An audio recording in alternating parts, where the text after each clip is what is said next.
എല്ലാ ദിവസവും അതിരാവിലെ ദൈവത്തിൻ്റെ തിരുവചനം ഭാഗ്യവചനധാരയായി നിങ്ങളിലേക്ക് ഒഴുകിയിറങ്ങുന്നു. ഭാഗ്യവചനധാര എന്ന ഈ ചാനൽ സബ്സ്ക്രൈബ് ചെയ്യാത്തവർ ഇന്ന് തന്നെ സബ്സ്ക്രൈബ് ചെയ്യുക.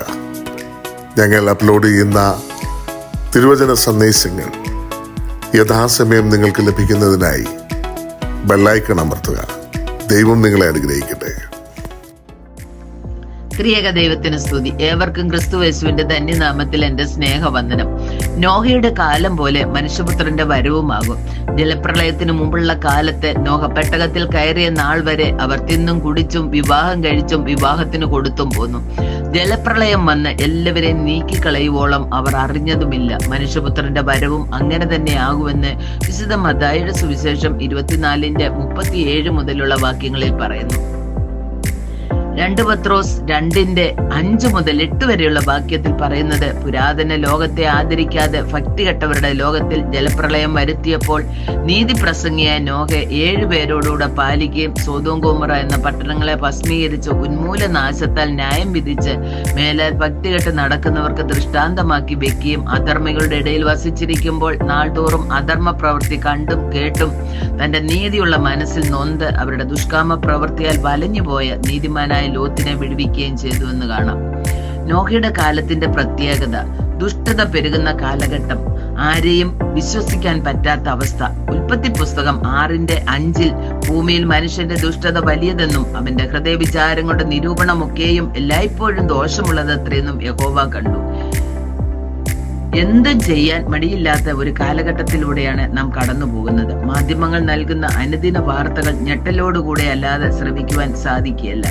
രണ്ടാമതായിട്ട് സ്വന്തം യശസ് ഉയർത്താൻ ശ്രമിക്കുന്നവരുടെ കാലം.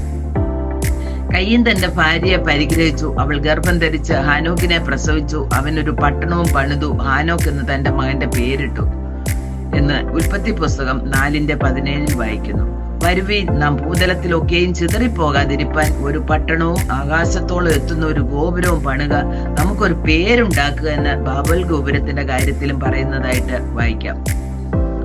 ദൈവത്തിന്റെ പേരിൽ ചെയ്യുന്ന വേലകൾ മിക്കതും സ്വന്തം പേരുണ്ടാക്കാനായിട്ടാണ് നാം ഇന്ന് ചെയ്യുന്നത്. മൂന്നാമതായി, ഉള്ളിൽ പ്രതികാരം സൂക്ഷിക്കുന്ന ലോകം.